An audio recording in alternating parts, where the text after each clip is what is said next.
রোজা রাখার মতো রাখতে হবে। এটা কেন বললাম, কেন বললেন ভাই? উত্তর দিচ্ছিস। উপোস থাকা, না খেয়ে থাকা আর সওম রাখা এক জিনিস নয়। পানি ছেড়ে দেওয়া, খাবার ছেড়ে দেওয়া আর ইসলামী সওম এক জিনিস নয়। অনেক ধর্মের মানুষ খাবার পানি ছেড়ে দিয়ে থাকে, উপাস থাকে, থাকে না?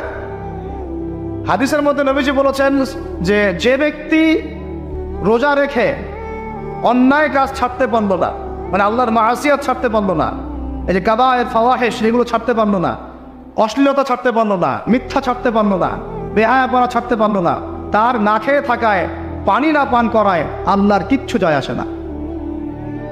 আর রোজার বিষয় বুঝলাম। রোজা কাকে বলে ভাই? মানে রোজা মানে হচ্ছে আমি আল্লাহ পাকের সমস্ত নিষেধ ছেড়ে দিব। কি করব? আল্লাহর সমস্ত নিষেধ।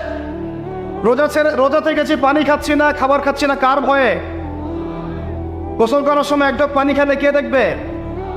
এই চেতনা তখন কাজ করে, তখন কাজ করে না? চুপ করে এক লোকমা ভাত খেলে কে দেখবে? কেউ দেখবে? আল্লাহ ছাড়া কেউ দেখবে? কেউ দেখবে না। তারপর আপনি খান না কেন?